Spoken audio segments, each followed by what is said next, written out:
the land coming to you guys live from the NY. Back with another one of that ROD pod. For those that don't know who I am him, Junes. Not a Bantu or true, but a El Kebulan kidnap that is ready for the get back. And welcome back to the Redeem or Destroy podcast. Hey yo, real quick, I want to pose a question to you guys, right?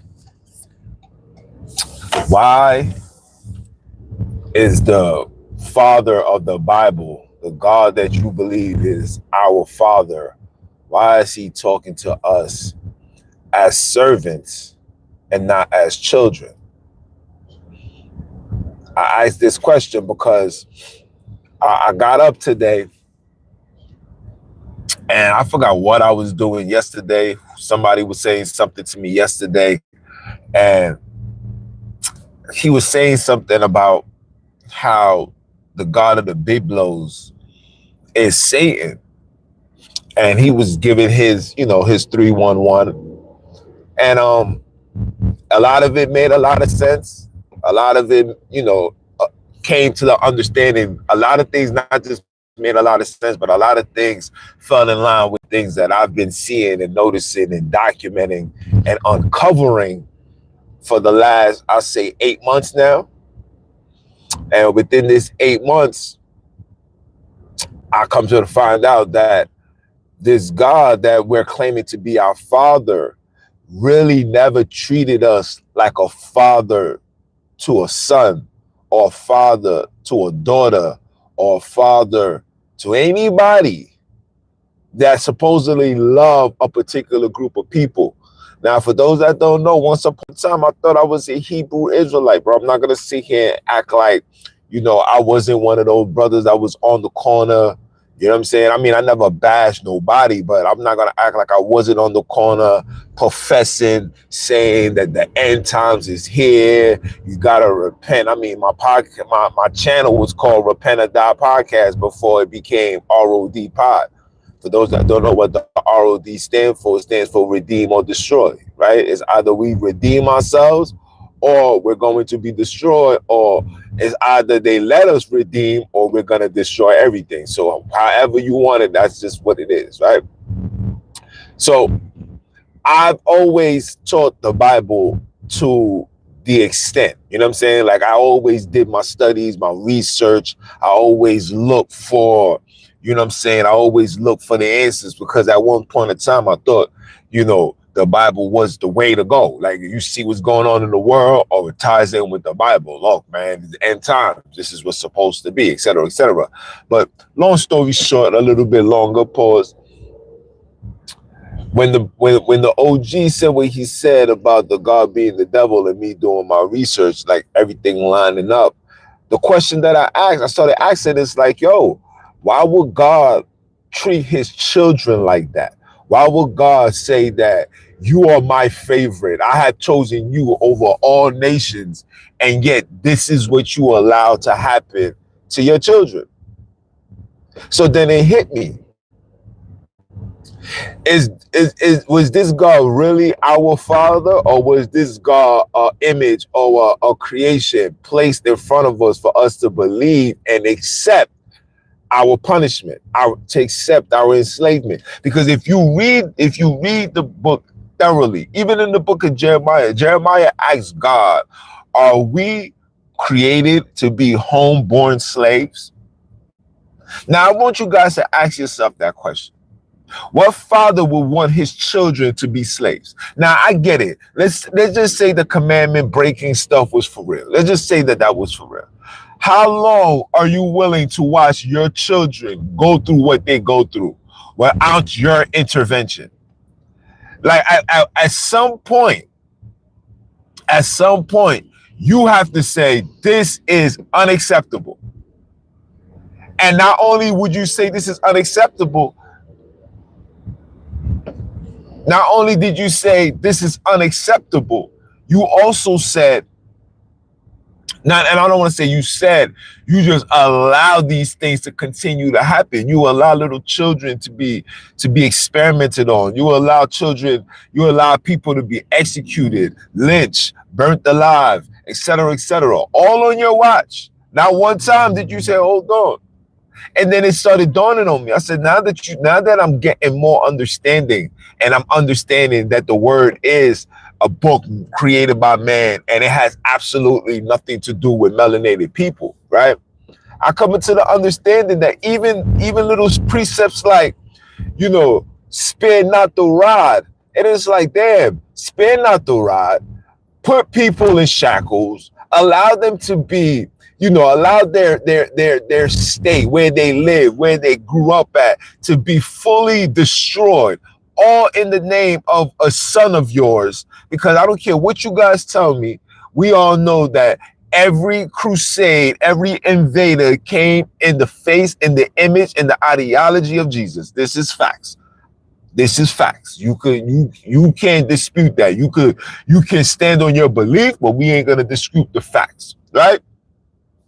So we got somebody that's literally telling us that spare not the rod. And if somebody do this, spank them. And if you don't spank them or you don't do this, you're going to trouble their soul. Then I'm reading and it says that you should be a servitude upon a nation that you never knew. You will be in a land, etc., etc. And then you ask yourself, then God, why you created us? Did you create us just so we can be slaves to everybody else? It's a question. It's $1 million question. Did you create us to be slaves for everybody else? And of course, usually I come on and talk about a lot of things that's going on within the hood, but I just wanted to have a conversation about this because, like I said, a lot of things are just not adding up. It's not adding up at all. Zero, zero. And it's to the point where we got to start questioning the very things that's going on because it just does not make sense. And if you guys, you biblical, spiritual believers, Bible readers, please give me some insight. Somebody just said that's not what God said. He said that's what man said. So then tell me exactly what God said. I'm about to head. My man asked me what I got going on this morning. I'm about to go ahead and inspect this building. Hopefully there's no issues. From there, I gotta go to this government. I gotta go to State Street. It's a lot going on today. I'm trying to hurry up and do everything because a lot of you guys know there's a so-called winter vortex that's making its way to the United States of America. Right now it's 32 degrees. Yesterday was 52 degrees. This is what I was outside with yesterday. No jacket, just a hoodie. And out of nowhere, it's going to be -20. They're saying things in the notion of -20. Snow in the high, 8 to 10 feet, inches, excuse me. And it can go all the way up to 3 feet or something like that. This is what's being said. I mean, you know what I'm saying? That's a whole nother topic in itself. We'll leave that, you know what I'm saying? We'll leave that on the side. I might talk about it later on tonight, you know what I'm saying? Because I did put the work together. I got the thumbnails. I got, you know what I'm saying? I got the sources. It's a lot of things. But I'm very cautious on what I say on YouTube because YouTube is very sensitive now. I don't know what's going on with YouTube, but they're literally shutting down anything and anyone that goes against their fugazi. You know what I'm saying? So I'll try to stay away from that. But seriously, man, when you look into the word, right? When you look into the word, he says, and not even just the word, when you just hear the commandments, he does not talk to us like we are his children. And I'm speaking for everyone. He speaks to us like we are his obedient servants. Like that's all we're designed, was created to do, was serve him. And now let me ask you a question, right? According to the book, it says that when we die and we make it into heaven, right? We're going to give praise and glory unto him all day, every day, for all eternity. So my question is, are we ever going to be able to have a life? Are we able to sit down with our families, those that passed on, that transition, that's in the heavens waiting for us? Are we going to be able to sit down and have coffee and laugh and joke and go over, go down memory lane? Are we going to be able to do that? Or are we just going to be like, this little light of mine, I'm going to let it shine? You know what I'm saying? He said that's wild in Texas. Yo, I ain't gonna lie to you, bro. When I seen that the other day, oh man. And I want to move to Texas. And it says that Houston, one of the hottest areas in Texas, is going to be hit the worst. Like I said, I'm gonna save all of that. I'm gonna save that for tomorrow, because I want to see this happen. You know what I'm saying? Like, I don't want to stir up the pot and cause fear mongering, because, a lot of times they do that. You know what I'm saying? They use these tactics to cause fear because, we're living in a spiritual battle. Everything is spiritual before physical, right? So they got to get you in a state of fear. And, let me not put that in the air, man. Just know that you just got to be on point, man. Anybody that's there, Texas, anybody that's in Kansas, anybody that's in Chicago, Ohio, those areas where it's going to be hit the most, I advise you guys, if you don't have a generator, man, buy yourself a generator. It might be kind of expensive in Home Depot, especially with what's going on. But get yourself a generator, get yourself some food, some canned goods, get you some ginger, you know what I'm saying? Get you some hand warmers. And I tell everybody, fill up your gas. Fill up your gas tank to the T. I'm gonna do that. Today. I'm gonna fill this joint up, and we're gonna go right back to it. Because you might have to, because from what's being said, it says that powers might go out. If powers go out, that means there's no heat. A lot of people might freeze. And I don't want to cause, like I said, I don't want to cause the fear mongering. So I'm just going to tell you what you guys got to do. All right. Keep your house, fill up your car. You might have to be in there, let the car run, get some heat. You know what I'm saying? Let it run. Get you a stash of, what you call that? Get you another gallon of gas, put it to the side just in case. You understand? You want to be on point. Like I say all the time, always be in front of these things so you will not receive the backlash, right? So to Jay Mills, man, you know what I'm saying? I hope you get everything in order, man. You know what I'm saying? I hope the next time I hear from you, you tell me, man, everything was cool, calm, and collective. It was good. You know what I'm saying? That's what I want to hear. All right? So back to what I was saying, right? Back to this God of the big blows. I want somebody to provide me this information. Why is this God talking to us as obedient servants and not talking to us like a father? Because I'm a father, and I would never talk to my children the way God talks to us. You know what I'm saying? Oh, you should not serve. You must obey me and get on your knees and pray to me 5 times a day. You know what I'm saying? And if he's not saying that, his interpretation is of that. You feel me? And if it's of that, like I said, man, you question everything. And like I don't want to be the one to disrupt people's faith and people's beliefs. Because let me just throw this out there. If your beliefs change you to be a better person for humanity, right? Makes you an example on how people should operate, right? In decency, order, having behavioral manners and all of that, then I support it, right? But I support it. Shout out to you. But for me, as a melanated person, knowing what came along with these ideologies, knowing how this ideology was given unto us. It wasn't a kumbaya. It wasn't what you see now. It wasn't a bunch of brothers standing on the corner saying, hey man, you ever read the Bible before? You believe in God? Or would you? It wasn't that, bro. It was, yo, this is what we're doing. This is what you gotta follow. God told me to do, etc., etc. And if you don't comply, you know what? You know what rhymes with comply. Okay? So from that point, it's like, okay, so if this was imposed on me, then what was we doing prior to this invasion, imposed ideology? And that's where I'm at right now in this point of time in my life, where it's like,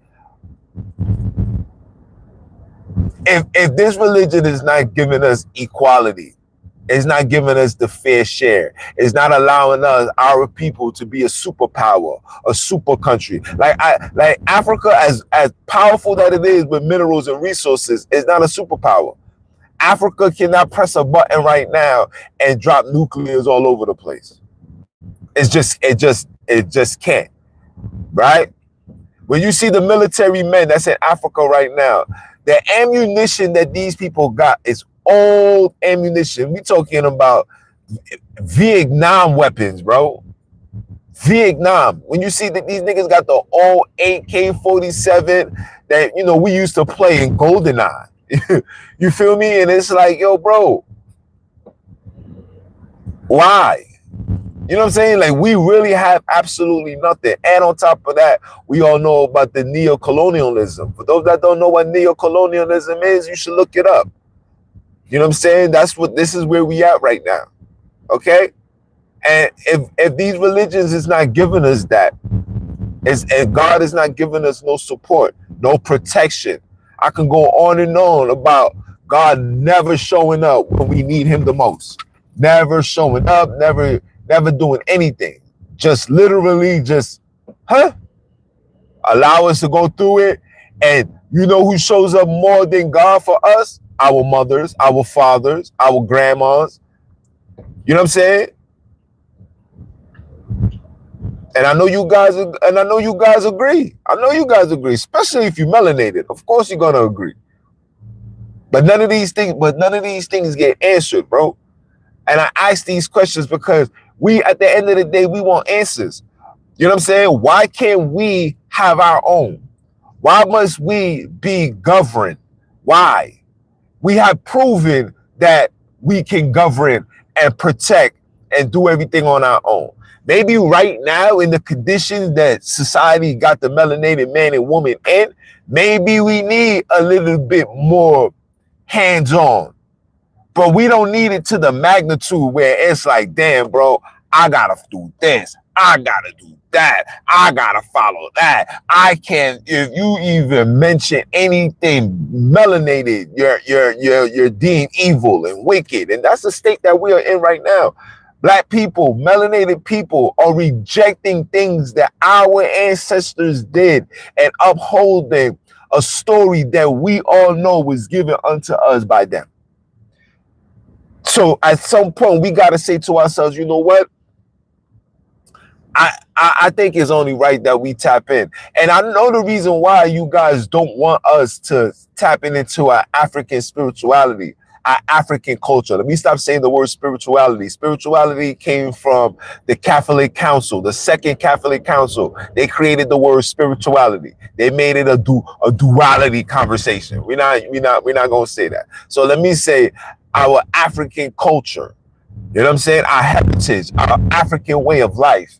You know what I'm saying? Like, you guys, I understand why you don't want us to tap into that, because at the end of the day, you guys are very fearful. You understand? Because when you do such atrocities to a group of people, you are very fearful. You on edge. You don't want to put the trust card because you don't want, to get back, or what goes around comes around type of mentality. But the problem that you guys don't understand is We, melanated people, are the most forgiving people on the face of this earth. We are very forgiving. You just got to just leave us alone. When you push us over the edge, this is where things occur. When you push us to that point, this is where individuals operate the way that they operate, bro. We don't want no problems. We don't want no issues. When melanated people ruled the world, you didn't never hear about World War One, World War Two. You didn't never hear about atomic bombs. You ain't never hear of these things. So obviously, these atrocities that's coming on this earth has nothing to do with us. It has something to do with you guys. But all we asking is just leave us alone, bro. Let us have our communities. We don't want, you know what I'm saying? Let us have our communities. Let us have our own way of dressing. Let us have our own way of talking. Let us have our own way. It's okay. You guys, you know what I'm saying? I'm not speaking for all Europeans, but the majority of you guys don't even want to be around us. You don't want us around you. And it's fine. And I accept that. We all accept that. We've been accepting that.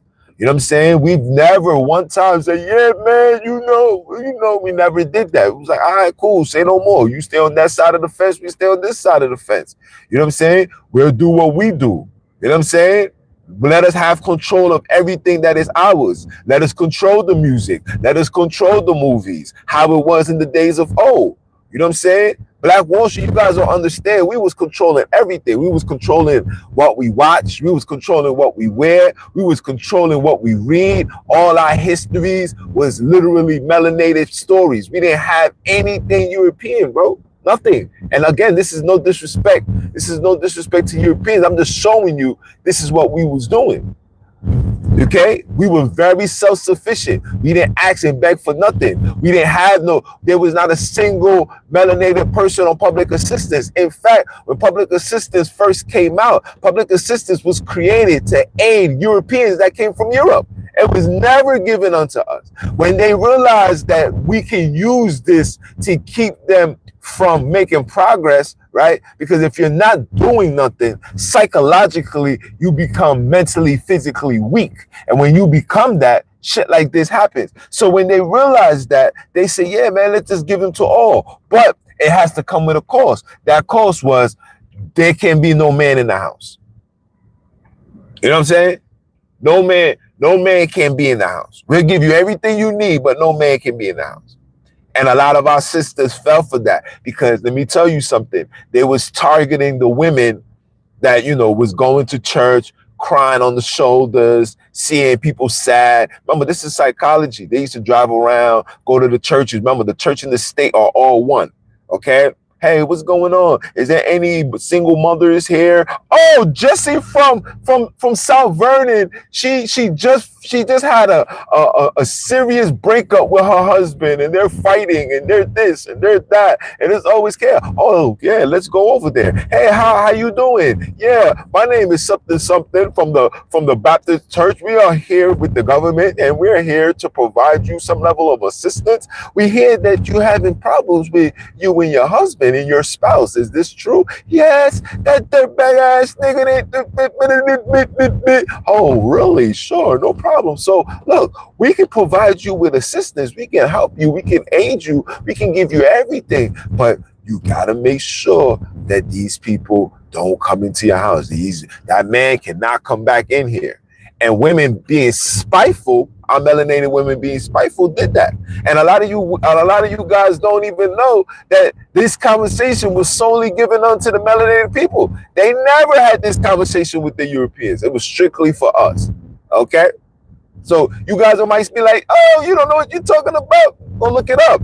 Go on my Instagram. I have a man that will tell you, he's like 67, 70 years old, and he'll tell you, like, yeah, they came to my house and said such and such. I'm like, yeah, we knew this. You know what I'm saying? All of these things is declassified, guys. You can literally look this stuff up. You can go to Library of Congress. You can look these things up. You know what I'm saying? All this information is out there for you. You know what I'm saying? Just for the doubters. For those that's the believers, you already know what time it is. For those that's doubting, that's what it was. And they came, and then they removed, then they destroyed. And that's why we in the conditions that we are in now. I just ask for us to just give us some space. Just allow us to do us, bro. Just allow us to do us. Everything that you guys are I want to say take advantage of, but everything that you guys are receiving and, you know, exalting and having in an abundance all come from us, bro. The minerals, Africa. Creation, cause, Africa. Melanated people. You know what I'm saying? And anything that you guys created, we took it up a notch. You guys created sports, we took it up a notch. You know what I'm saying? You guys didn't create curriculums. You understand? That came from us. You get what I'm saying? And all we asking is just to leave us alone, bro. Let us govern our own cities. I promise you we'll be capable. I promise you. I promise you. History has proven it. It has shown numerous of times. Allow us to be able to govern our own. I think it's time for us to be able to govern our own. We don't want to deal with the nonsense. We don't. We want to raise our children in harmony. We want to teach our children our history. You know what I'm saying? Like for example, next month is so-called Black History Month. And what are we going to do? What are we teaching these children? The same rhetoric, repetitive bullshit. You're going to tell us about Martin Luther King. You're going to tell us about Rosa Parks, right? You're gonna tell us about all the sellouts, everybody that sold out to you guys, right? The compromisers, right? And then you're gonna give us literally 20 days to grasp in that ambience, and then boom, we're ready for Easter. But right back to the programming, guys. Easter, right? And then here we are. And then we're going to go another year, and then we're going to be in another place of distress. And within that year, we're going to lose a family member. A loved one is going to get sick. A loved one is going to be unalive. A loved one is going to be in some situation. And then it's like, yo, bro, you feel me? It's like, yo, bro. And just look everything around us, bro. Look, retail for space. I'm in Bed-Stuy right now. Bed-Stuy's not even Bed-Stuy anymore, bro. I'm in Bed-Stuy, bro. I'm looking at Marcy Projects right now as we speak, man. I'm looking at Marcy Projects right now as we speak, where Jay-Z comes from. It's not even Marcy no more. That area, literally, you got the projects and everything around it is owned and governed by the Jews. Facts. Everything around it. You might have a little shelter here and there, but other than that, we don't have nothing. We don't have absolutely nothing, bro. Word. But back to what I was saying about this God, man. If this God is really our fathers, why is he talking to us like that? Why he's allowing such atrocities to happen to his children? He didn't even allow that to happen to Jesus. Jesus is his son, and Jesus literally had pain for 20 minutes. He said, Father, why have you forsaken me for 20 minutes? And then ascended into the heavens in 3 days. Meanwhile, here we are, 400 plus years, still going through the atrocities, still going through the enslavement, still going through all the nonsense you can imagine, and nobody ain't saying nothing. Everybody's quick to say, well, you know, this is prophecy. Oh, my favorite precept, God chastised those he loved. So if he doesn't beat you and he doesn't violate you, he really doesn't love you. And we run with this narrative, guys. We run with this narrative, guys. If he don't chastise you, my brother, he don't love you, man. So I guess he don't love Europeans because Europeans is living their best lives. Europeans living their best life, and I'm not no disrespect to Europeans, but the people that gave us the story are the ones that's living the greatest life, but the ones that's following it to the T. All right, there's no spiritual people more spiritual than melanated people, and yet we got the short end of the stick. And the excuses after excuses after excuses is either God chastised those he loved, or judgment is on its way. Don't worry, you know all your riches and rewards will be in heaven. But while we are here, you're just going to have to suffer. You're going to have to endure to the end. He that endureth to the end shall be saved. We hear all of this. It's like, damn, bro, all of this for us just to get a little breath of fresh air? Then sheesh, my nigga, how can you tell me you my father? And then brothers get mad when people start deconstructing. People get mad when people start questioning this very belief because it just does not make sense. There's not a father. And then if you guys are believing this nonsense, then you guys aren't real parents, aren't real fathers, aren't real nothing, because anybody that has children will want the betterment of their child. How much time out would you put your child in? Damn. You telling me our wickedness was just so evil. For example, I'm gonna show you how things don't make sense. Check this out. So Esau wanted to unalive his brother, right? Ham got cursed. Check this out, guys. I'm gonna give you some food for thought. Ham got cursed because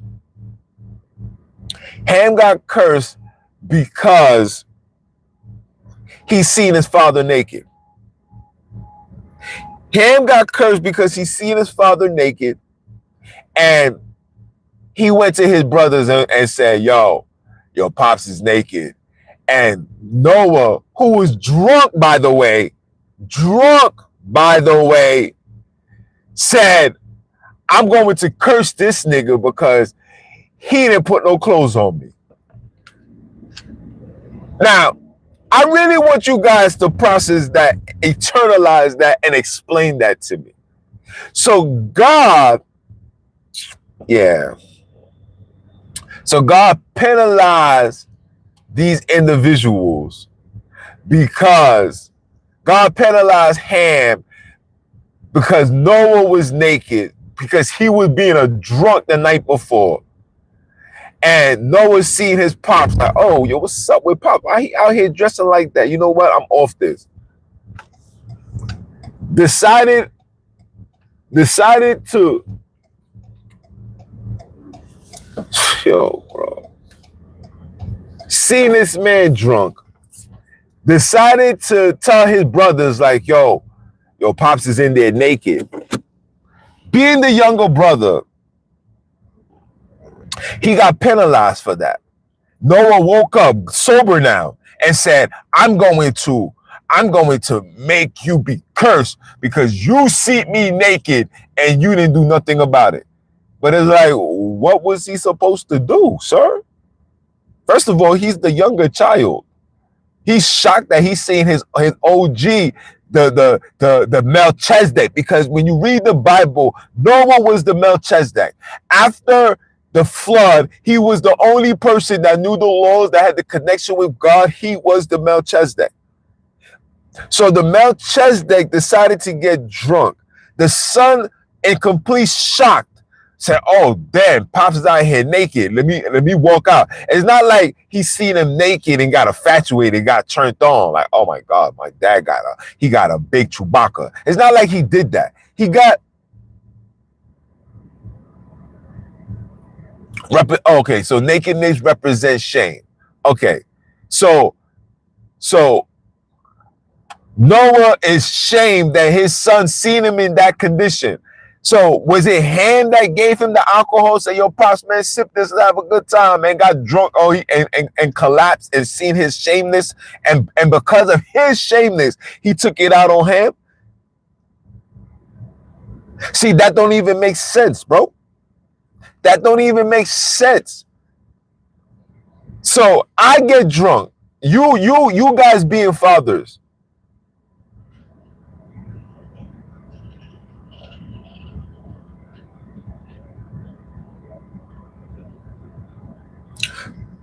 So Ham, so which one is it? Hold on. Oh, y'all gonna make my head hurt. So did Ham lay with, okay, so what about Reuben? What about Reuben laying with Jacob's handmaid? How come his curse is not as severe as Ham's? And Ham didn't do nothing but see his father naked. I see my father naked. You see your father naked. So if he's seen his father naked, right? hold on, hold on, hold on. So I see my father naked. My father is drunk. My father is drunk. I see his nakedness because of him getting drunk. And I go, because when you read the scriptures, Ham told his brothers that he was naked. Then the brothers turned their backs and covered him. And it is not like, yo, bro, oh my G's. So it's not like Ham, was just knew his father was just laying there. Ham walked in and saw his father naked, walked out, told Japheth and Shem that, yo, Pops is naked. Shem and Japheth takes a blanket and walks backwards to cover him up. When Noah wakes up, first of all, how would Noah even know Ham is there if he's drunk and knew anything? Noah wakes up and said, because he saw my nakedness, I am going to curse him. But this is the mind buster right here. Noah said, I am going to curse Ham. He never said he was going to curse the children of Ham. He said, I'm going to curse Ham.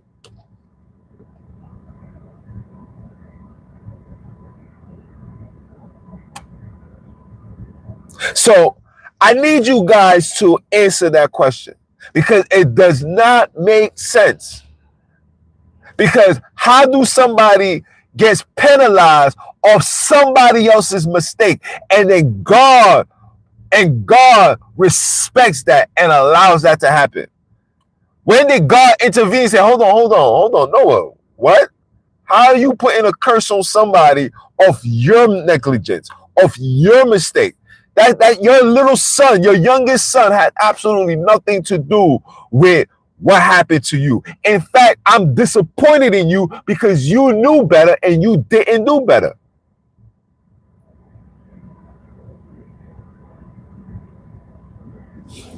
The Holy Bible is a grandbaby of Hebrew text. It's already been added and subtracted. Okay, so then tell me the actual story because it's just not making sense. Tell me the actual story. I don't want the excuses into why these things don't make sense. I want to get down to the nitty gritty and somebody explain to me, how does a child see his father naked and he is penalized because of that and nobody else is in trouble? And there's people in the Bible that did far more worse than him and never suffer the consequences of Ham. Cush. Who else? Ham. Cush. What's the other person? The Canaanites. The Canaanites were slaughtered, people. And these are the children of Noah who God preserved and told to get into the flood. And they obeyed the commandments because he says, now you guys are free. I want you guys to go out, be fruitful, and repopulate the earth. And they did all of that to, at the end, be penalized. The Egyptians, all the firstborns of every Egyptian was unalive. On God's doing, by the way. God hearkened the heart of the Pharaoh just so he can show Egypt and the Pharaoh how powerful he was. These are children of Ham. Then he took that same energy to the Canaanites. Cool. Then he unalived 3,000 people because they wanted to worship a golden calf. Because Moses took too goddamn long to come down with information to connect them back to God. And guess what? God never penalized Aaron because Aaron Aaron was there with Moses when Moses was speaking to God, and Aaron still, knowing all the power that God displayed to him and Moses, Aaron still decided to create a golden calf. And not only was Aaron not penalized, Aaron's children was also allowed to be the priesthood of the Lord. But Ham, seeing his father naked in passing, came out, spoke to Japheth and Shem and said, yo, bro, your pops is in there naked. Oh, word? Damn, all right, yo, get a blanket. Let's go back and put the blanket over him, etc., and proceed.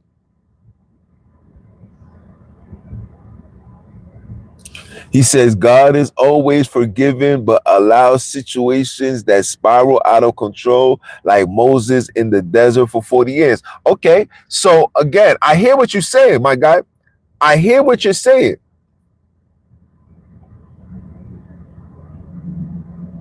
He says, but remember, there's judgment here on earth, and there's eternal judgment that no one will escape. So you're telling me that after the judgment here, so we got to wait for an eternal judgment for us to get some level of get back for the atrocities that happened? So is there any get backs for the innocent Egyptians that didn't break any laws, that had no ties of God, never violated Moses, never did anything, absolutely nothing? So is there going to be redemption for those children who lost their lives, the firstborns that lost their lives? I want you guys to process this. I want you guys to think about this. Can you imagine Putin and Trump going at odds with each other, right?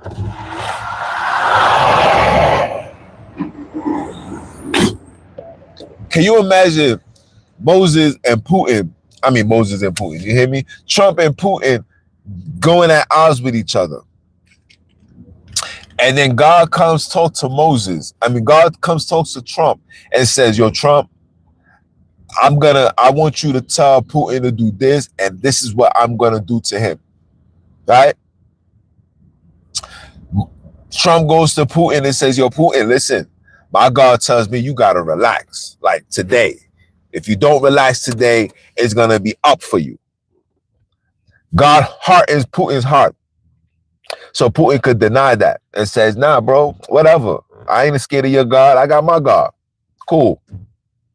God do what he do. Putin still now rattled.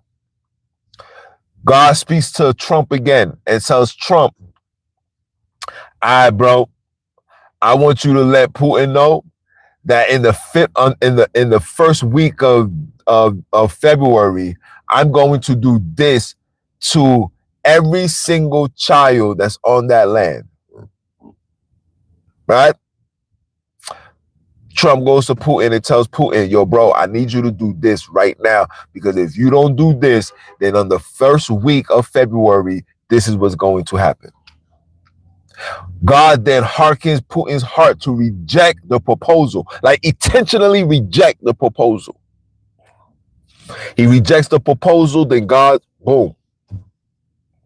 He rejects the proposal, and then God says, boom, now I'm going to show you my wrath. In this wrath, innocent children are no longer present. Mothers and fathers who have absolutely nothing to do with the controversies between Putin and Trump and God are now having to bury their child of something they had nothing to do. Is there going to be justice for that?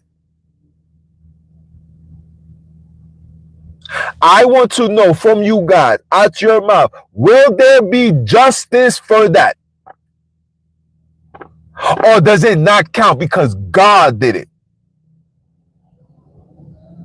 So if it doesn't count because God did it, then you can't tell me that God is a loving God, because that's not loving. That's not loving. So what's happened? So what is going to happen from there?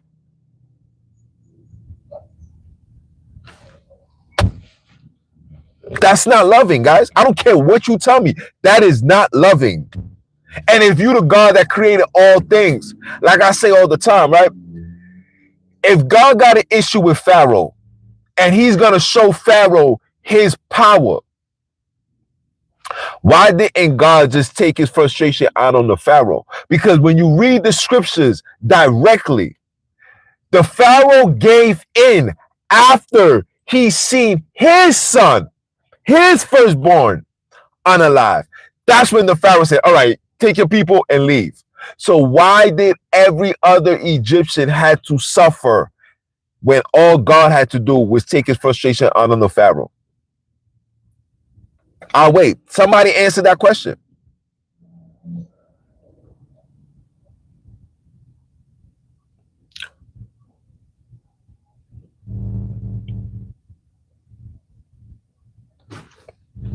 Exactly. So when you hear things like, isn't it a sin to question God? You got to ask yourself, who put that in there? Because as a child, I can't say, yo, dad, why you got me doing this? Oh, so what about Jeremiah? Because Jeremiah asked God a simple question. God, are we some homegrown slaves? Why are we always in servitude? That's him questioning God. Jeremiah is still a prophet. Jesus, when he was standing on the cross, he questioned God. He said, God, why have you forsaken me?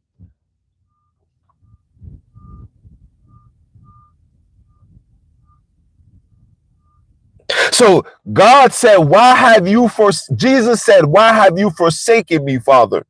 That's questioning God. That's questioning the very purpose of him being there. Was him to die for the sins of humanity. He then questioned him and said, why have you forsaken me? Is there a judgment for Jesus for that?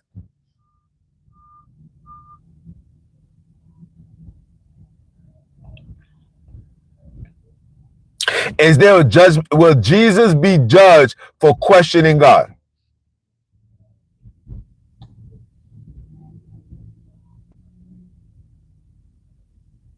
He said, because eventually the slaves lost gratitude in their hearts, were exposed for their ungratefulness, even though they went through bad things with the Pharaoh, God was glorified no matter what.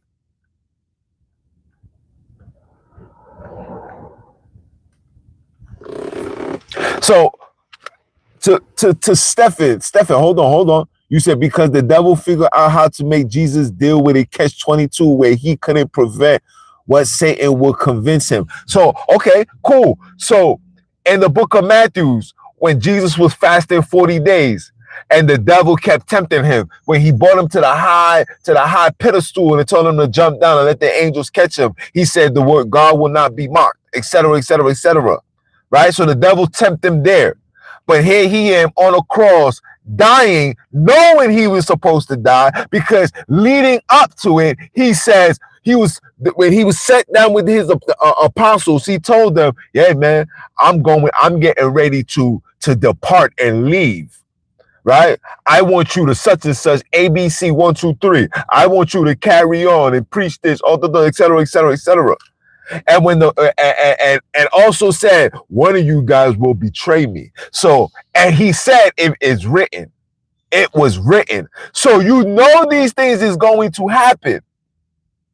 But then when you get on the cross and you get pierced, you then say, God, why have you forsaken me? And you guys just told me just now that God can't be mocked.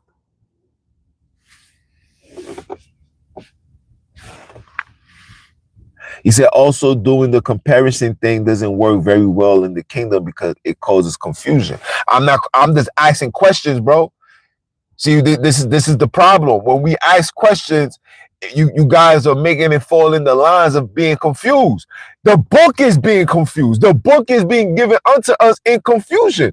And if I'm trying to figure out what the heck is going on, am I not entitled? Because you guys are saying that this book is the book to my salvation. Wouldn't I need to understand my salvation? Understand what am I going to? Isn't the Bible standing for the basic instructions before leaving earth? Isn't it not that? So if it's a basic instruction and the instructions are confusing, isn't it my job? So then let me ask you a question. So what is the purpose of a priest? What is the purpose of an elder? What is the purpose of anybody as in an authoritative figure when it's pertaining to these religions if we're not supposed to ask questions? You guys don't want me to ask these questions. You guys don't want me to give myself in to the ideology because, again, it puts God in a hot seat where it's like, oh God, do you really love us? Do you have something against the melanated people? Because according to what you guys say, Ham is black people. The Egyptians come from Ham, which makes them black people. The Canaanites comes from Ham, which makes them black people. And if you wanna expound some more, because the Europeans don't believe into the Hebrew Israelite story of we being the Jews, they don't believe in that. So in their ideology, your enslavement is based on a curse because you are the curse of Ham. So slavery, genocide, unalive on the firstborns are literally atrocities that's happening on melanated people. And you guys are going to tell me that God loves everybody? Because it clearly shows that God has absolute high hatred for black people. I believe that. I'm the middle class and I'm the middle class. I got to be around the people that's supposedly low income. Listen, here in New York City is the only place where you can literally have everything at your disposal for doing absolutely nothing. And the people that's actually working, busting their ass, has absolutely nothing. You said, yeah, I guess I'm screwed.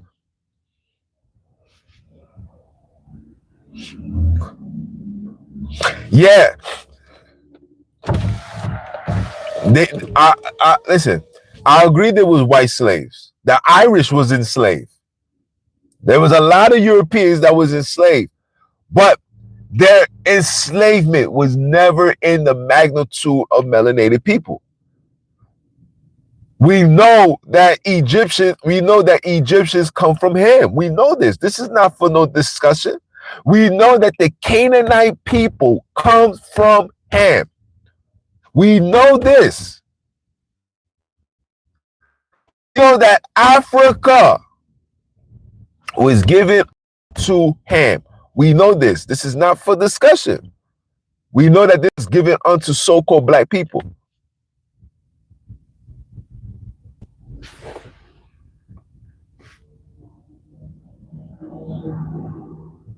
We're not talking about salvation, my brother. Come back. You probably just now coming into the live. You might have to go play this back. That's not what I'm asking. I'm asking a question. How come God allowed all these things to happen unto us and yet there's no judgment? Somebody asked me why I should not question. Anybody that questions God, it's a sin to question God. But Jesus questioned God. Jeremiah questioned God. Amos questioned God.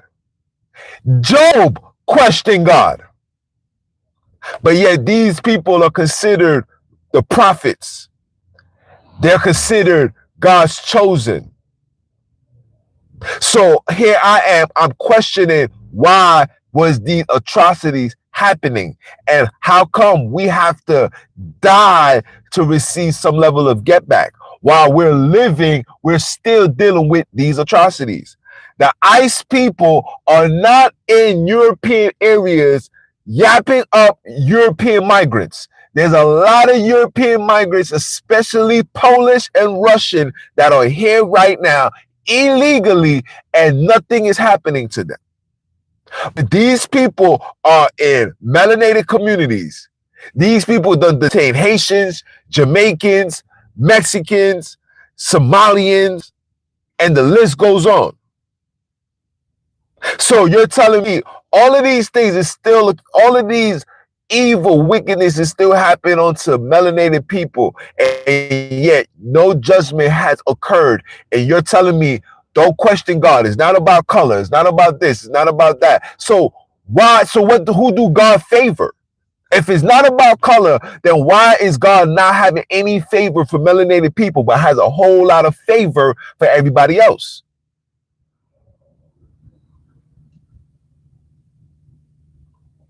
You said stay out of it. Yah warns our people, but they continue to be hard-headed. Who told you that? Who told you this ideology? Somebody has to tell you this ideology. You're beautiful. Oh.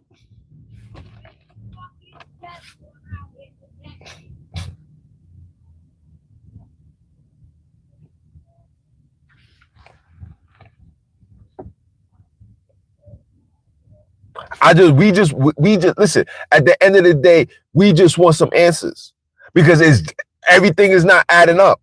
So we gotta follow Yah, right? We gotta follow Yah. We gotta follow the commandments. I know people that's personally keeping the commandments. I know a brother that not only was he keeping the commandments, was a very high contributor to the word of God, making music, praising God. That man just died last month from a brain tumor.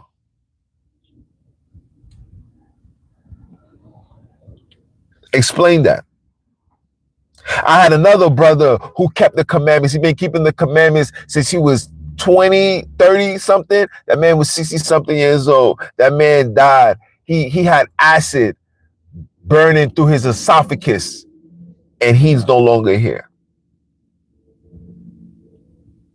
So explain that.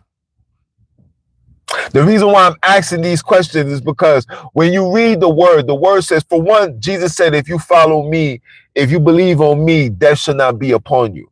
You should never taste, see, feel, or experience death. That's one. Two, God said, if you keep my commandments, this is in Deuteronomy chapter 28. And all of you guys that love to bring this precept, love to say hard-headed, disobedient, etc., etc. God said that if you keep my commandments, that you shall be the head and not the tail. So my next question is, how come all these so-called Hebrew Israelites, God-fearing men, are still the tail and not the head? Or you're going to tell me that you got to wait for Jesus' second coming. But that's not what was written. That was not what's written in the word. God never said that. And God also said that anything that I say cannot come back void.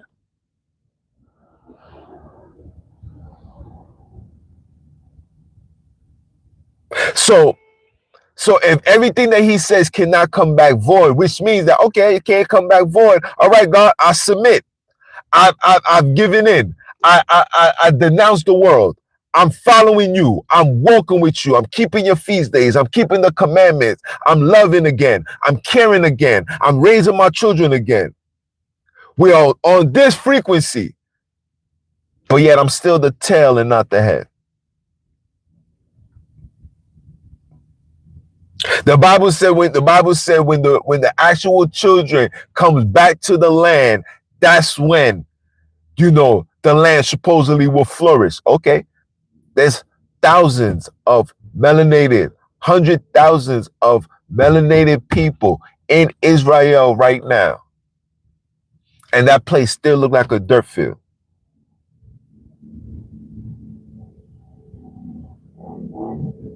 You said, what's the heart condition? Are you following Jesus becomes the, I'm not understanding.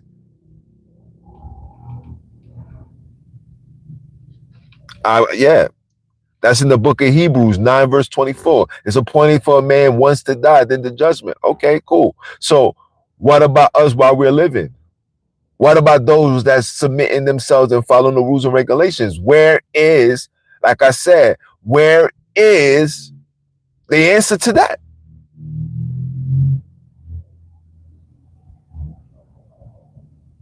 Oh,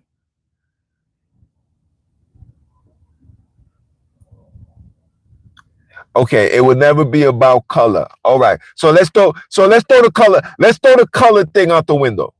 Let's throw the color thing out the window. Let's just go based on what the scripture says. So according to the scriptures, what was Canaan? What was the Canaanites? What stock did they come from?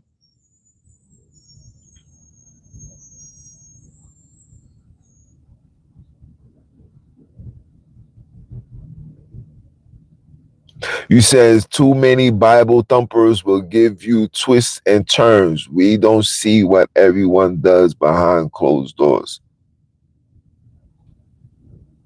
My man said Lucifer.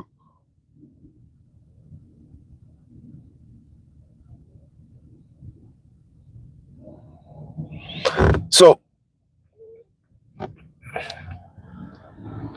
Esau has so Esau has to fall for Jacob to rise. Who told you that Esau has to fall for Jacob to rise?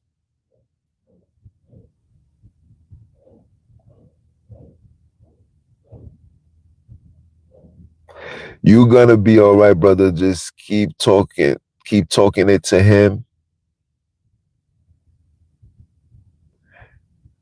It's in the scriptures, hun. Get the Sifa. Okay, so let me so I'm guessing unapologetic facts will I7. I'm guessing you were female because you just said hun. I hope you know what I'm saying. You know.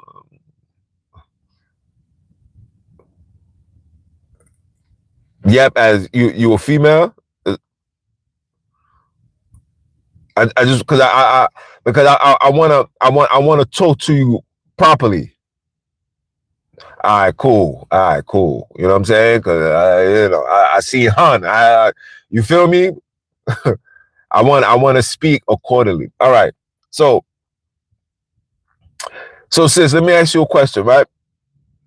So if Esau has to fall for Jacob to rise, and you said that it's in the Sefer Bible, right? Who gave the Sefer Bible?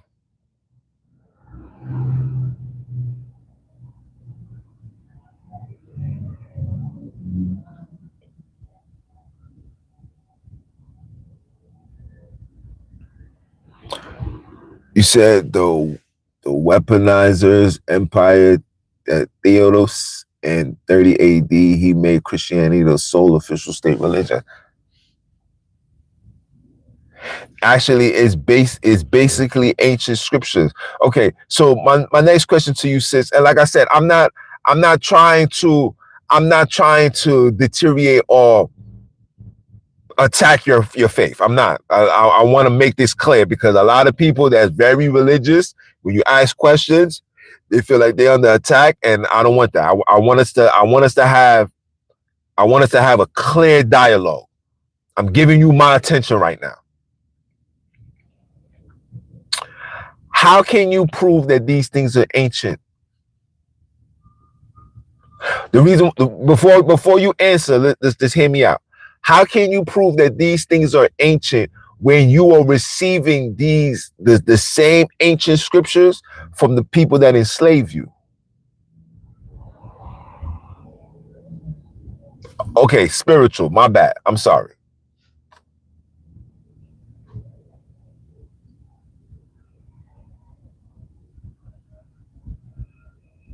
My bad. I'm sorry. My apologies. The The reason why I'm asking these questions is because I come from a saying where it says, once the enemy, always the enemy. Okay, so the scriptures has been tampered by heathens. Have you had actual have you had actual how you say this word?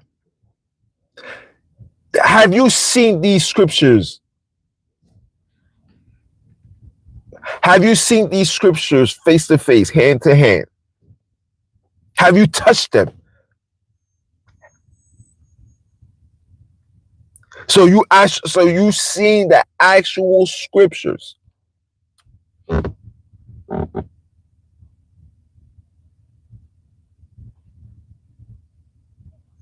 I am familiar with the book of Enoch.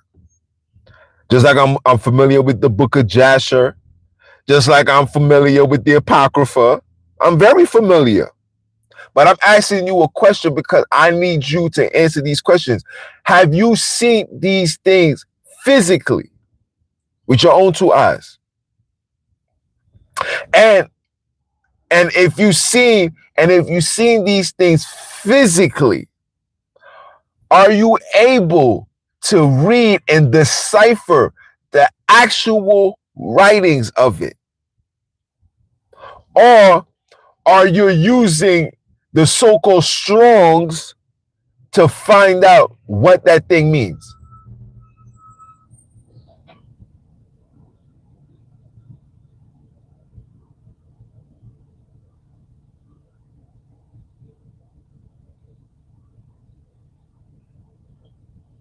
So, yeah, that's the purpose of the Sabbath. Okay. So, now if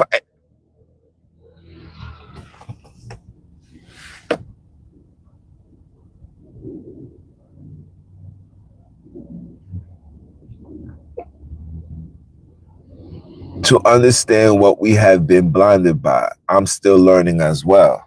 So you're just so you're new to this. So you haven't been here long enough. When I mean long enough, you haven't been here long enough with the understanding. So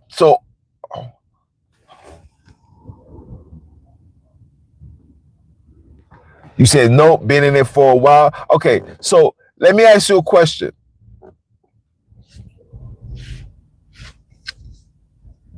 Let me ask you guys a question. Can if this way is the way, are you able to speak the ancient language, read the ancient language, and write the ancient language?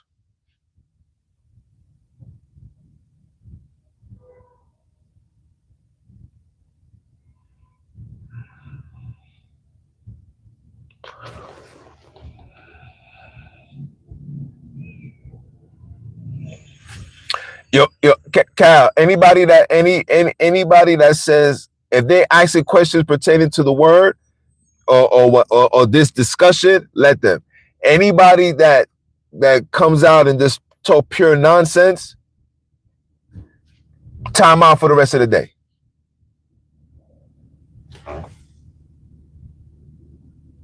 He says, nope, that's why we are getting back to our lineage. Can you? No, I can't. I don't profess to be something that I can't connect to. What the reason why I'm saying that is, yeah, you have this stance and this belief, but all your information, everything comes from them. You're not getting no information that's coming directly from your people. So, like I said, I come from an area, once the enemy, always the enemy. So again, if you're claiming that this is us, you got to be able to prove it with some level of documented information, right?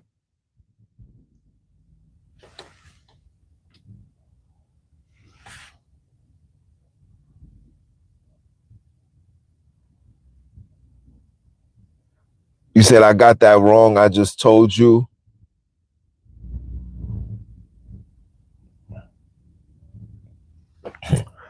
I know, bro. I know you got it.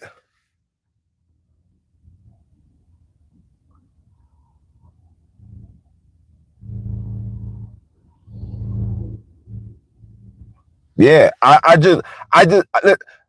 just want you to provide me with some level of intel to justify what you're telling me. Because if you're claiming that this is something of ours and these people took it from us and they plagiarized this, etc., there has to be some level of evidence that can go back to melanated people or anybody that you're saying we're connected to. It has to be able to go back to that.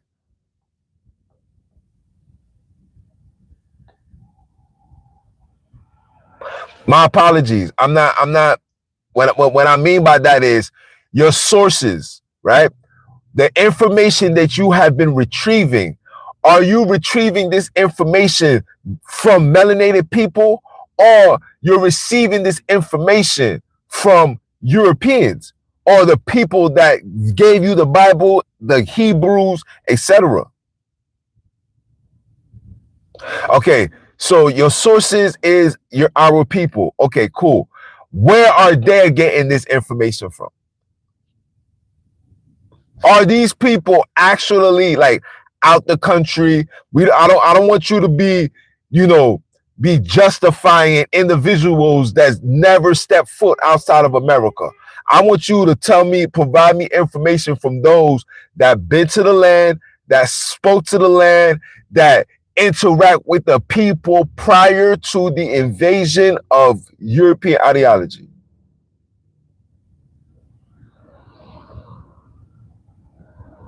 You said, if they are our enemy, why in the heck would I listen to them? Yes, I am aware of them. That's the guy, the bald-headed guy with his wife, right?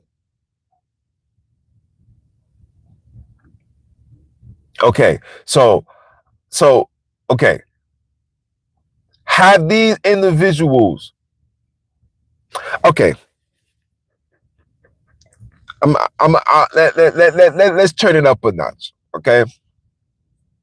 Because I hear that every time I ask a question, you say the enemy. All right. So let me ask you a question. Are you or the watchman or whoever able to provide document information of where Abraham, Isaac, Jacob, Jonah, Job, Jeremiah, etc., can they provide us where exactly these brothers and sisters is buried?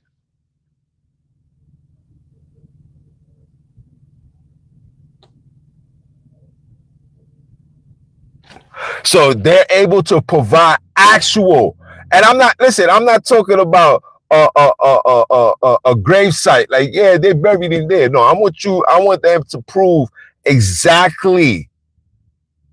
Yeah, this is their body right here. And then lastly, I want you to also be able to prove that you yourself are the descendants of these children that's written of in this book. I don't want to go, we're not going to base off prophecy, because there was a lot of people that was enslaved. There was Europeans that was enslaved. There was Europeans that was in servitude. So we have to discontinue that. There was a lot of enslavement that happened during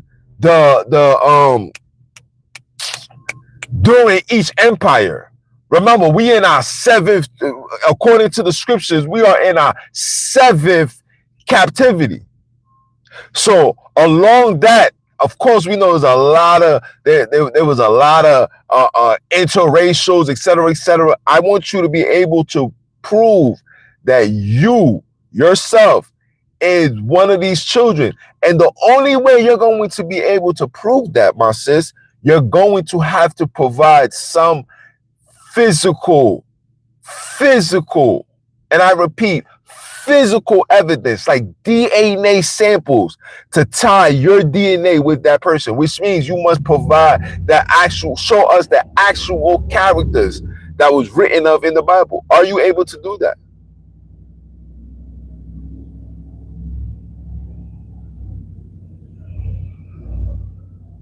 Because if we're gonna listen, if we're going to claim that this story is about us, two things that has to happen, three things that has to happen, right? Because you just said that, you know, we're gaining back our lineage, we're gaining back who we are, right? Cool. Our grandparents, our mothers probably didn't receive the word, but we have. And we are also producing children. How come the children is not catching on to the word of the so-called the word of the Most High? How come the children are not speaking Hebrew? We're giving these children Hebrew names, but they can't speak Hebrew.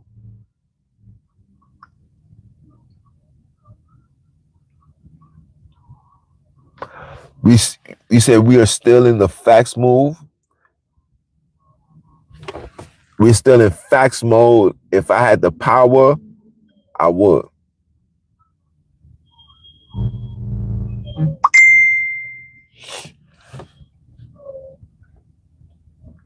And again, since we just having a dialogue.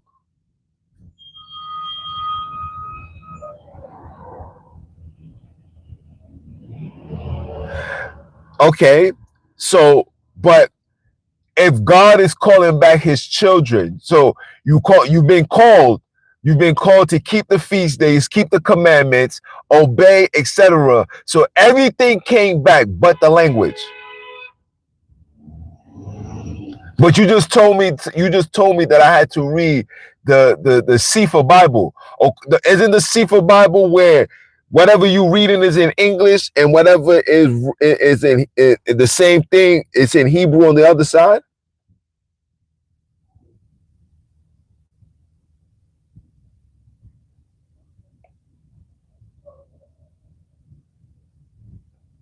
He said nothing is going to get back through confusion.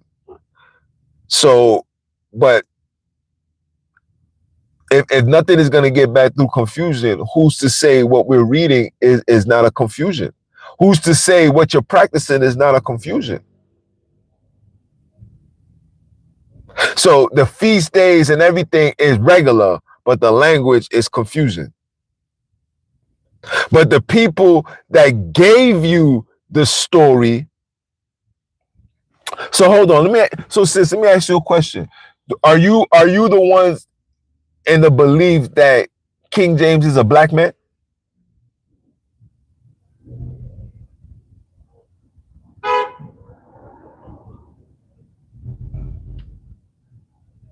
Okay. So do you know that King James had his hands in slavery, right?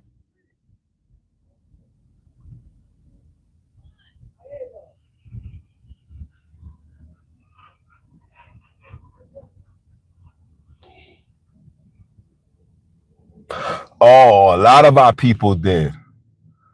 But you know, King James was the one that funded the ship called Jesus of Lubeck, right?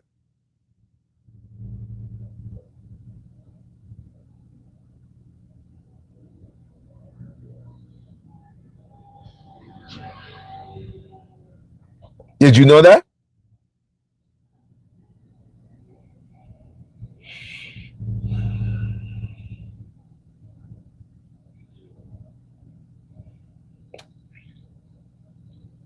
Okay, so he funded the ship of Lubeck, and out of respect for King James, you know, they named towns on the east coast of America after him, right?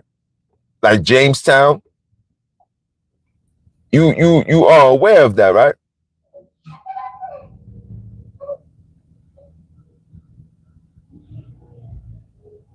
All right, cool. Now, my next question is: King James was a black man, right? And he was a ruler, a king, right? You agree to that too, right?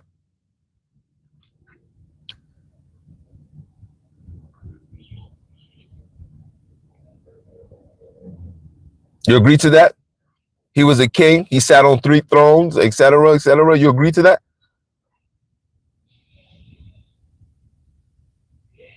All right. So now the question that I ask is, how come there's absolutely no image of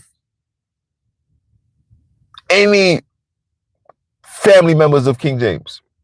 Not his moms, not his pops, not his brothers, not his cousins, nothing whatsoever.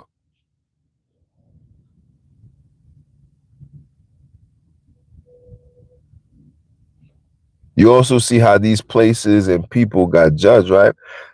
Judge how?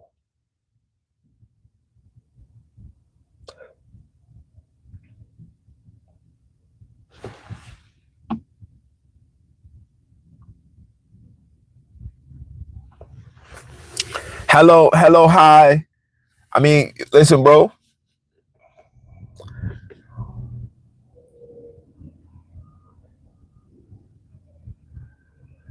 You said I can show you proof to the connection of the tribe of Judah. But can you show proof that you are from the tribe of Judah?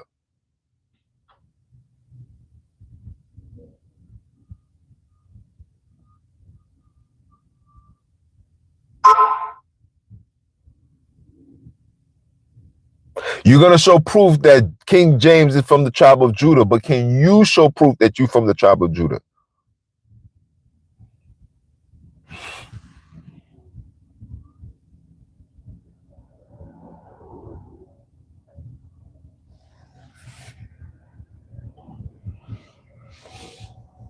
You said, where are you from? I'm from Brooklyn.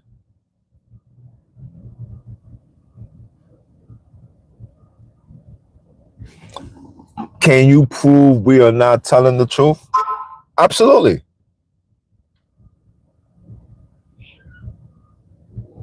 You says DM. Follow me on IG, bro. ROD Podcast 12. Everybody, anybody that's in this live right now, follow me on IG. If you could prove everything that you're saying, please provide me with the intel. ROD Podcast, number 12.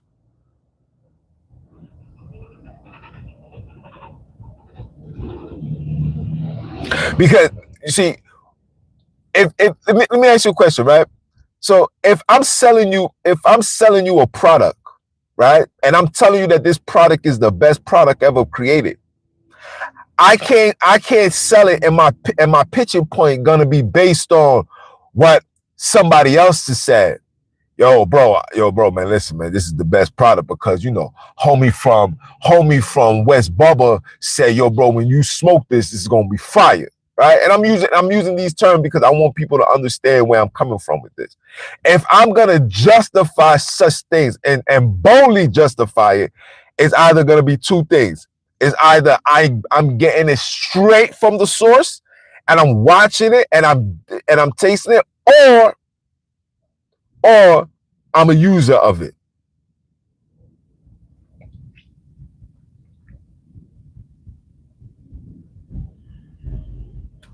You said that's brand. The Most High is not brand. See, okay, but I'm asking a question. I just want to get down to the nitty gritty of what you're saying to me. Because if I ask you a question to prove that you are the descendants of those that's in the book, and you are unable to defend that, then I have to then put what you believe in into question, because we're supposed to be standing on truth. You're standing on a belief. There's a big difference, because the truth has to be backed by truth, has to be backed by facts. It can't be backed by an assumption. It can't be backed by an assertion. It can't be backed by what you're being told, what you're seeing. It has to be physical evidence, proof, right? And if we're if I'm telling you I'm a particular group of people, you cannot provide me with writings. You have to provide me with genetic information. You have to provide the truth through DNA, through genetics. You cannot tell me, yeah, because we was enslaved. Europeans was enslaved, so we have to discontinue that. You can't say, yeah, man, because we'll be cursed on the earth. There's Europeans that's in trash America, living in trailer parks, that's going through that too. So we can't use that. The only way you can prove that you are a descendant of anybody in the Bible, you must first be able to take a DNA sample from Abraham, Isaac, Jacob, the 12 children. You must be able to provide information from the daughter, Delia, if I'm saying her name right. You got to be able to provide these informations. You must show that your DNA matches that. And if your sources is coming from a Steinberger, then that's also a contradiction, because now you're saying these people are evil, they're wicked, they're this, they're that, but your sources is coming from them. It's not coming from your own. That's an oxymoron. That's a contradiction. Europeans did go through slavery, sis.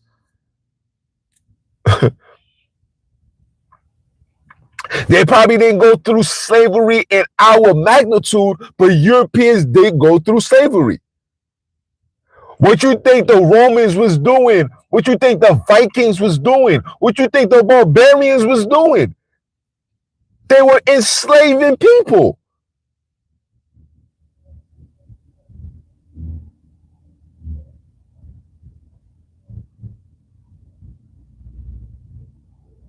But yes, because your information, everything that, first of all, check this out. This is what I mean that it's coming from them. If it comes from you and the ancient writings is coming from you, that means it must be written, read, and understood by melanated people. I have yet to find a single melanated person, and you included, that knows somebody that speaks fluent Hebrew from top to bottom.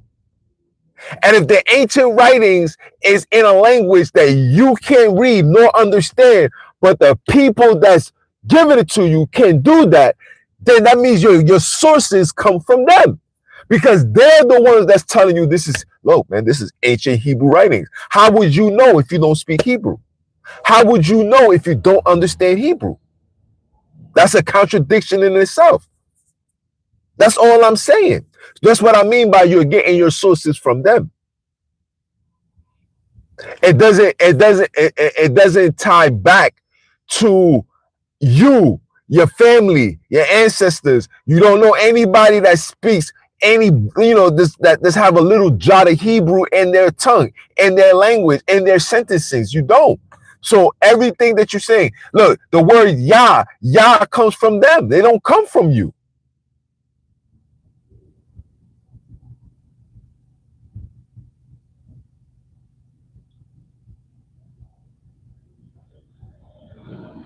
That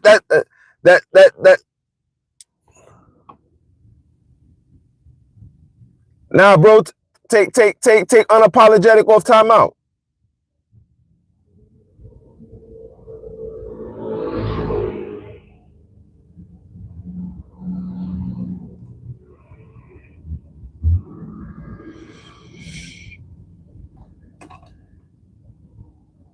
Damn, bro. She's the one that we having a conversation with.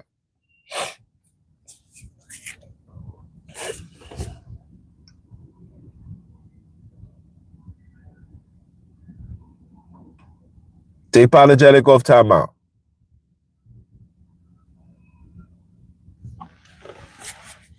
You understand what I'm saying, sis? I'm just asking these questions because we have to come into, at some point, we have to start questioning everything that we absorb in our energies to. So if I ask you a question like, okay, cool, you proclaim to be a child of, you're proclaiming to be the child of God, right? You're proclaiming to be the children of the book, right? But all your sources comes from them. Because there's not a melanated person that's writing these script things in Hebrew. These are Europeans that's doing that. This is fact. This is not up for no debate. These are facts. So we know it's Europeans that's writing it. We know that we know that the publishing has to go through them. We know that they're the ones that compromise, rewritten the book 15, 20, 30 times. We know this. This is facts, right? But yet you're saying that they stole your scriptures, they stole the writings. And I asked you earlier, well, did you see these things face to face? Are you able to read it verbatim by yourself? Or would you need these people to interpretate what you're reading? And if you need to interpret, if they have to be in the intervention to your connection to an ideology that you're proclaiming that is you, then it comes from them, sis. That's all I'm saying.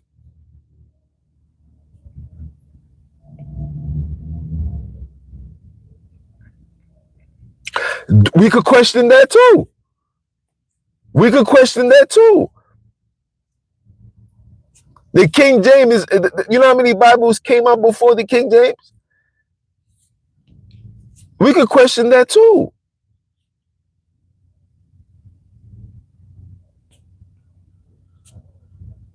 I'm not here to defend the Bible. I'm here to question the very ideology that my melanated people depends on proclaiming, and they can't provide any information. You said the Bible is metaphorical. Okay, so then elaborate. Tell me. So then break through the metaphorics, break through the metaphoric physics, and tell me the truth. I'll wait for it. I'm all ears.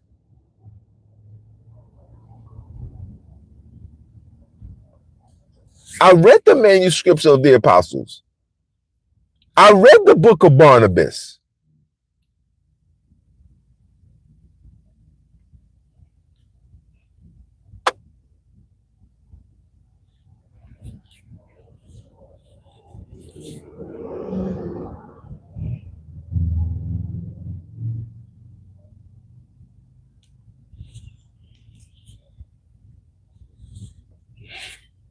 I read it.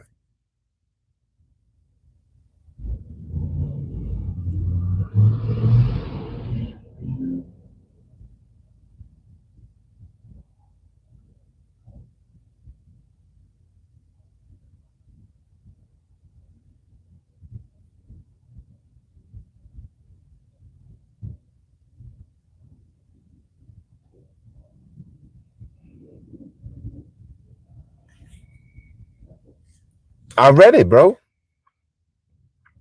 I just look, at the end of the day, I just want you guys to provide everything. Because if you really want me to break it down, I can break it down to the point where you start questioning how come the New Testament goes hand in hand with the Old Testament. I mean, with the Book of the Dead. Like literally goes hand in hand.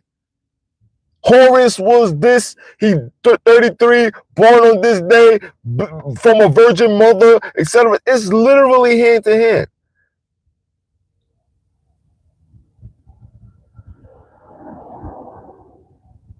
But I want my sister to come back. Like, I really want her to come back. I don't want her to flee the scene and thinking that, like, you know what I'm saying? Like, I'm putting her on timeout. Like, I really want her to come out and justify and defend what she believes in.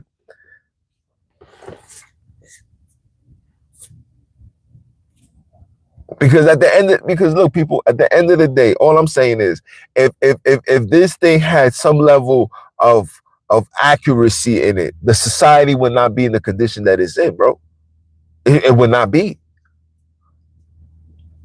Now, for my melanated people that's claiming to be Hebrews, how can you be Hebrew when you don't even speak the language? How can you then call Europeans the devil, but it's the Europeans that you're relying on their sources for you to justify who you are? That's an oxymoron.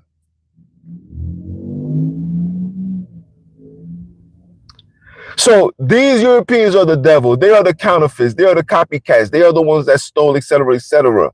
but yet you're depending on them to provide you information that's about you. Who's to say that the things that they're writing is they probably intentionally configure it just to cause confusion? Then what?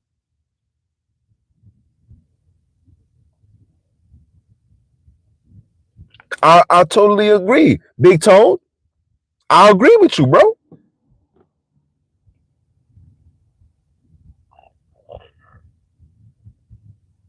You said because of the devil, that's why there's evil in this earth. But God created the devil. So is God responsible for all of this? How about I ask you a serious question? Yo, Cal, I don't think they're ready for this question right here. Let me ask you a serious question. How did sin make his way into the heavens?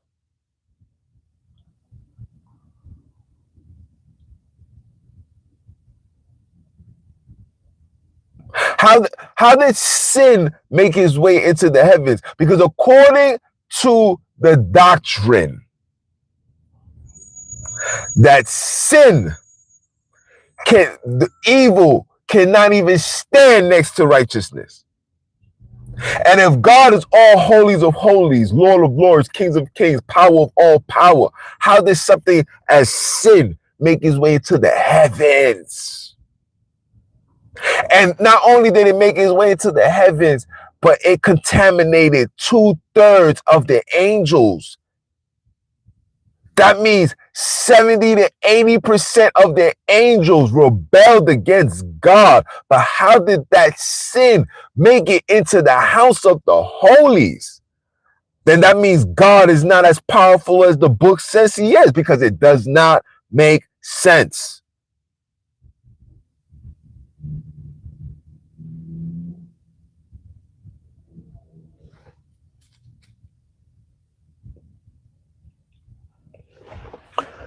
Frank Bushki. One, hatred eliminate absolute eternal love. But in order for you to have hatred, how did that energy make its way into the heavens, bro? Because according to the word, evil can't stand next to righteousness. According to the word, that when God comes, anybody that's evil is gonna be poof, disappear, out of here. So how did the devil end up being in the presence of God with all that evil?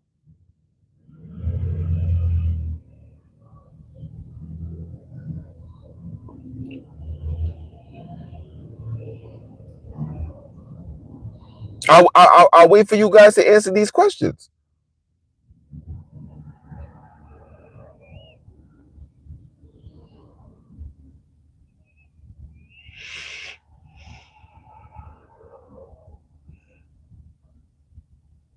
So man will never understand the will of Yah. Okay, cool. So help me understand. Because if you're claiming that we are his children, you're claiming that he created us, you're claiming that we got it, we got his same we got his same likeness and image, then we should at least be able to understand, especially if you're proclaiming him to be our father. Why isn't our father talking to us? Why isn't our father teaching us?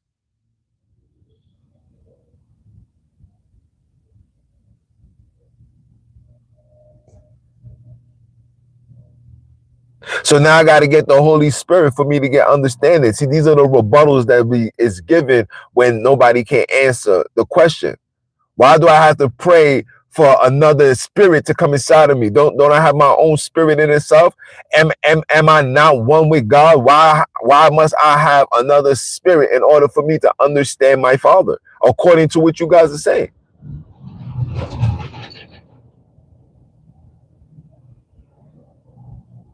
It doesn't, like I said, guys, it doesn't make sense. It's not adding up.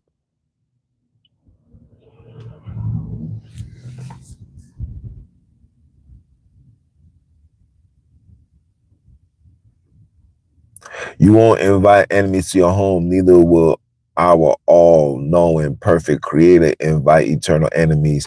But you see, you're Frank, you're going off topic.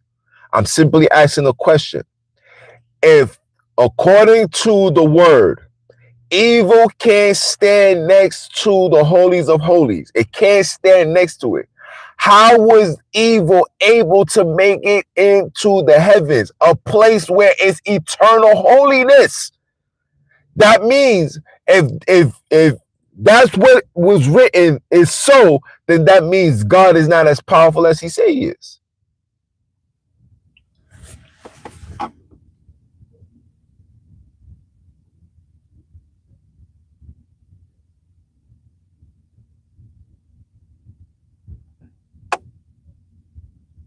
I read Enoch, guys. Everybody keep telling me to read the book of Enoch. I read the book of Enoch.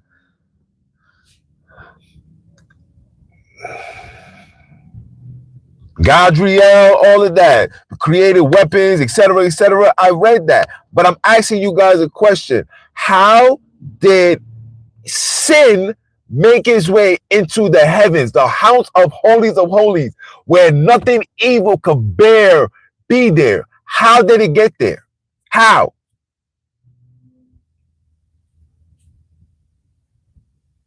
Exactly.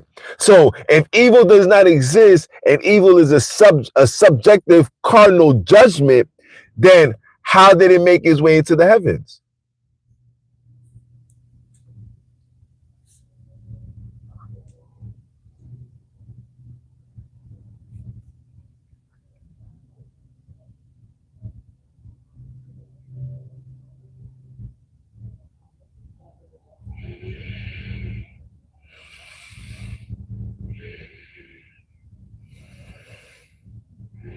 Cardinal perceptions. Okay, so then how did the devil have that in his heart? And if he have it in his heart and God knows all things, he is the beginning, the Alpha and the Omega. He sees all things. How did he not know that the devil will be evil? And if so, why would he create him in the first place? And not only did he create him, why would then he create this evil and allow it to come into the earth? Why didn't he just strictly destroy the entire thing? Oh, word, y'all want to go against me and disrespect me in my house? I'm not going to kick you out. I'm going to unalive everybody. All of y'all is a dub. I mean, we are made in his likeness and his image.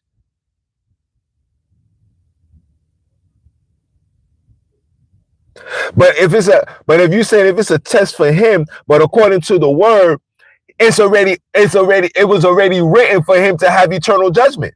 So what test? It's already written that he's not gonna repent, he's not gonna change, he's not gonna do nothing. So why will we continue going on?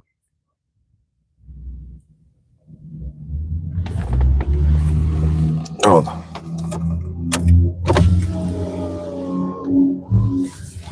Yo, big bro, I'm with you today. Yeah, possibly. Someone when I saw outside. Yeah. So when you come back, I'm coming inside with you.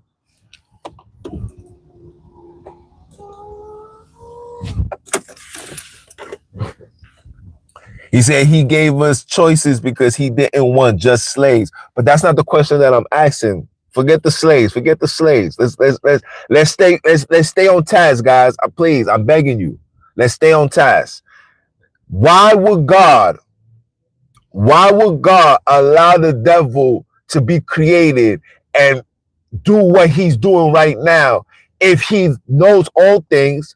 How did he allow that sin to be in his front door? He allowed that joint to be in his crib, guys. And he didn't even get penalized for that. Not only did he get not penalized, he was given dominion on the earth. Meanwhile, melanated people did half the wickedness and suffered the most.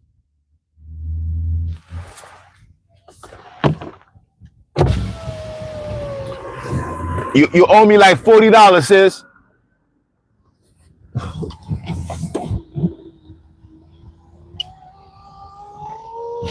Huh? I'm not mad. I'm asking a question. We don't. Asking questions has nothing to do with emotions. I'm not emotional. I'm not mad. I'm just asking questions because, again, you know what I'm saying? I had a sister come on. She was justifying why we are this, why we are that, but at the same token, she cannot explain or prove anything genetically. She can't prove that we are the ones that was writing these things. She couldn't prove that we are the ones that was teaching it prior to these people invading and taking and whatever. She can't prove these things. So if she can't prove it and I'm asking questions, that's all I'm doing is asking questions. And I want you guys to answer these questions.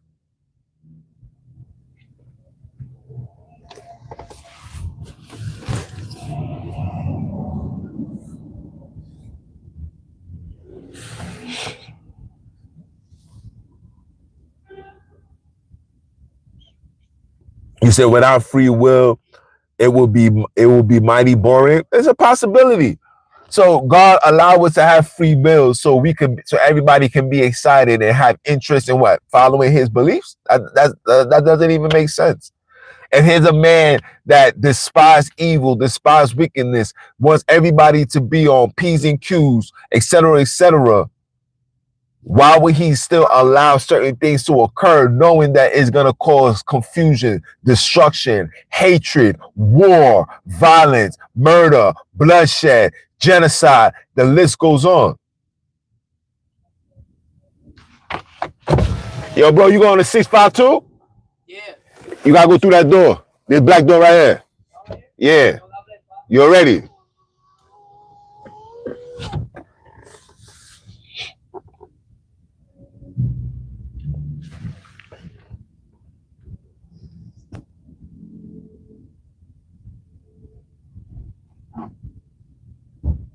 Can we feed the primal self? I guess, guys. Look. Follow me on Instagram, bro. I want you guys to really follow me on Instagram, and I want you guys to bring forth what you got, because everything that you guys are saying is literally excuses, bro. Like, it's not factual. It doesn't justify the questions that I'm asking. It doesn't. You're saying, oh, it's boring, or evil is external, is cardinal, is this and that. Okay, but it's this cardinal. Then how did the devil have a cardinal mind in the heavens? What was he seeing that was so cardinal, unless he's seeing the position of God as a cardinal position? Like, you know what I'm saying? Like, all of these questions have to make sense, bro. You know, like at the end of the day, we got to ask these questions, because these are the things that have complete control over us, and we justify things and we defend things and we can't prove it, bro.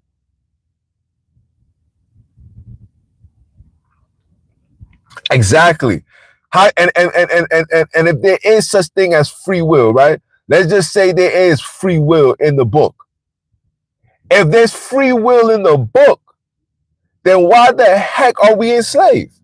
Why the heck are we being told if you don't obey and you don't follow, then you shall be, etc., etc.? None of these things should be happening.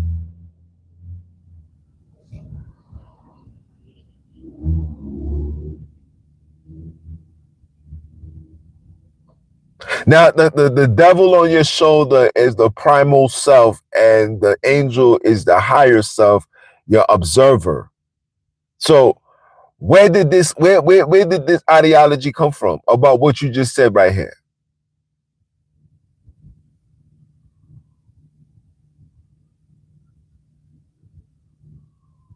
You said we the prisoners because we don't realize we're the guards. The guards of what? The guards of heaven and hell? I'm trying to understand, Big Tone.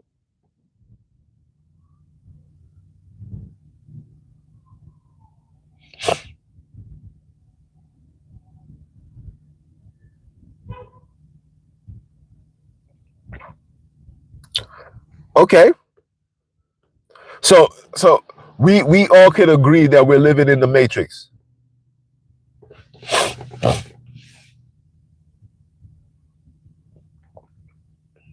I could agree with you that we're in the Matrix, Tones.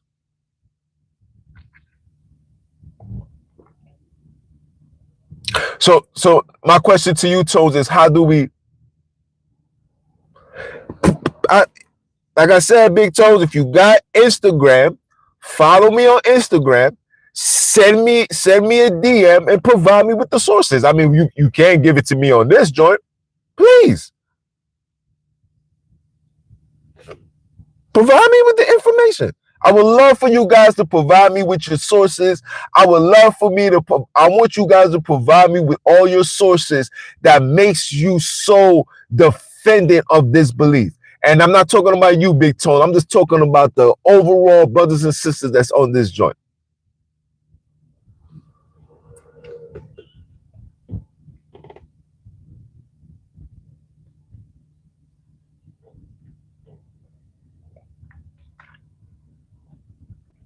So I heard you say reptilian. So you listen to David Pike or David Icke. Am I saying his name right?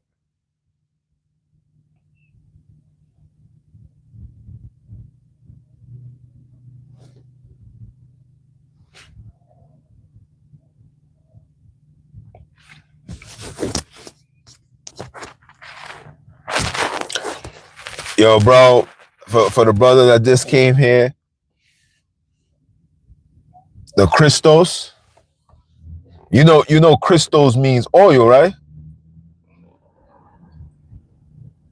Anointed means oil.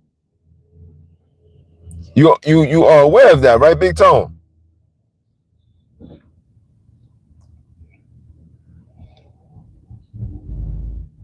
Yeah.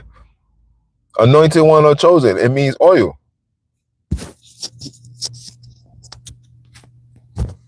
Look it up. Don't listen to me, bro. Just like church means Circe, which is a Greek goddess, and she had the special powers to turn people into animals. Why you think Jesus says, I come not but for the lost sheep of the house of Israel, animals, goyim, cattle. Yeah.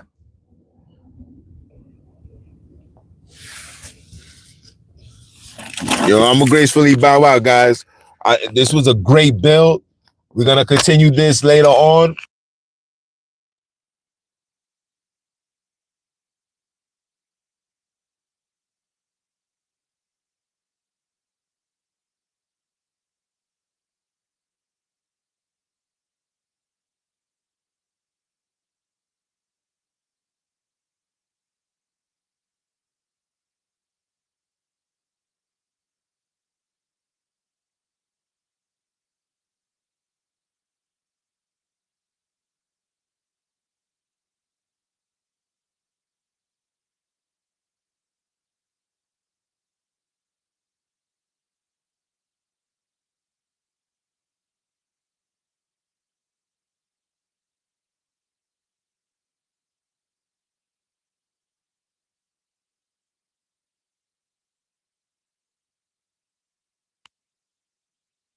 I put my thing down. So, like I said, I want to have poetry night. I want to start doing it on a Friday. I want you guys to come on, write your stuff, speak your speak. You know what I'm saying? Whatever you guys are dealing with, you know what I'm saying? I want you guys to come have the platform to express yourselves, man. And if you want to talk about other things, you want to talk about biblical stuff, I'm going to allow you guys to come join in. But one thing for certain, we're going to have order, because when it comes to can you hear me? When it comes to religious beliefs, a lot of people be very defended and nobody wants to listen. Nobody wants to talk. Everybody just want to just be on a state of, you don't know what you're talking about. And I want everybody to be civil. I want everybody to be on point. I want everybody to respect everybody. We're not going to come here disrespecting nobody's race, nobody's preference. Just don't come on here being disrespectful. I'm going to give you guys the platform, the floor to speak, to prove whatever, to bring out your poetry, show the world your talent. Even if you guys make music, and I'm not talking about rapping. I don't want to hear no rap. I'm talking about those that play instruments. If you know how to play the piano, you know how to play the sax, you know how to play anything, you can come on. I want you guys to let the world know I'm going to use my platform because I want my podcast to be what I created it for. I wanted it to be the voice for the voiceless. I want it to be for those that want the world to hear them. I want it to be for you guys. I know religion always takes a back seat because that's what happened with the podcast. It took a back seat because of religion. But I want you guys to come out and do what you do, okay? I appreciate y'all. I love y'all. I gave you guys about 2 hours of my time. I gotta get back to the money. All right. I love y'all. Stay tuned. Follow me on Instagram, ROD Podcast 12. Cal, let them know, man. The numbers don't add up on here, but it's damn sure add ups over there. You know what I'm saying? And like I say, I always talk that talk. I'm not here to channel shout out, helping the homeless today. Shout out to helping the homeless today. Continue doing what you're doing, bro. We appreciate it. I love what you're doing. Listen, I'm also for that too. You know what I'm saying? We just had a coat drive. I just gave a whole bunch of coats. If you want, you can set up something with me. We can put something together with my nonprofit. And if you want to talk about Jesus, you can. But you're not gonna talk about. It's not gonna be no hallelujah. No, you gotta prove that Jesus is real. That's what we talk here. Prove it. All right. So with that being said, guys, nothing but love. Anytime, my guy, nothing but love. Keep it G'd up from the feet up. Ain't no need to roll the weed up. Life, you heard? And I'ma holla.